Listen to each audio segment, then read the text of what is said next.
On se retrouve en direct de la foire de Châlons, édition 2018 bien évidemment, sur l'allée Vivessia, l'un des lieux les plus fréquentés de la foire, puisqu'on y présente d'abord pour tout le grand public les différentes spécialités et les différents savoir-faire du groupe Vivessia, dont le président est avec nous aujourd'hui.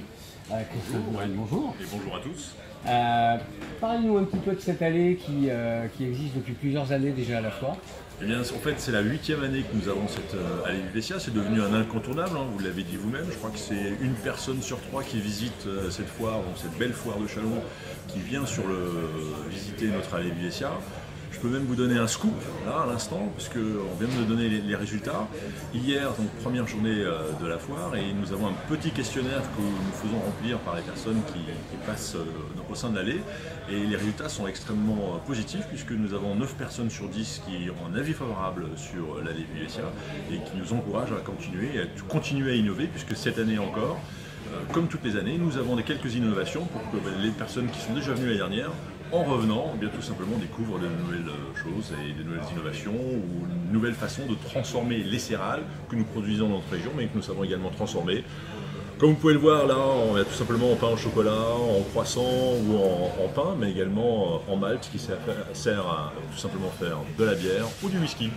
Alors, c'est une découverte un petit peu cette année, le malt, c'était moins présent les autres années sur l'allée, et c'est vrai que le groupe Vivessia est un des leaders mondiaux dans le domaine de la malterie en fait. Voilà, donc c'est bien parce que nous sommes co-leaders, on n'est pas leader tout seul, nous sommes co-leaders effectivement dans la production de malt, donc c'est une bonne nouvelle. Hein. C'est-à-dire un acteur régional là, en Champagne-Ardenne, dans le Grand Est, eh bien, fait partie des co-leaders de la production du malt parce que nous sommes dans une région de production d'orge, vraiment une belle production d'orge dans cette région et qui est reconnue mondialement.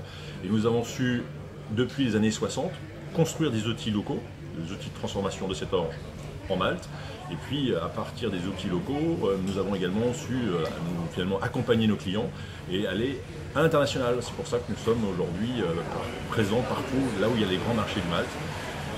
Et il était logique finalement pour un leader mondial du malt de montrer aux locaux, à tous ceux qui viennent visiter la foire, eh bien, il était logique pour nous de leur montrer comment on pouvait transformer l'orge en malt, parce que généralement les personnes savent plus ou moins comment on transforme le blé en farine et la farine en pain, mais le processus de maltage il n'est pas connu, d'autant plus que bien souvent, pour la bière, on pense que c'est du houblon.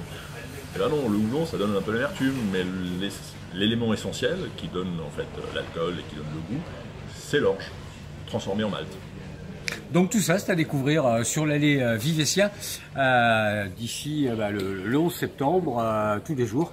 Sur donc l'allée extérieure, elle est en fait en face quasiment de la Grande Roue. Hein. Et on vous fera découvrir tout au long de la semaine toutes les animations que vous pourrez découvrir vous sur cette foire de Châlons. À tout à l'heure.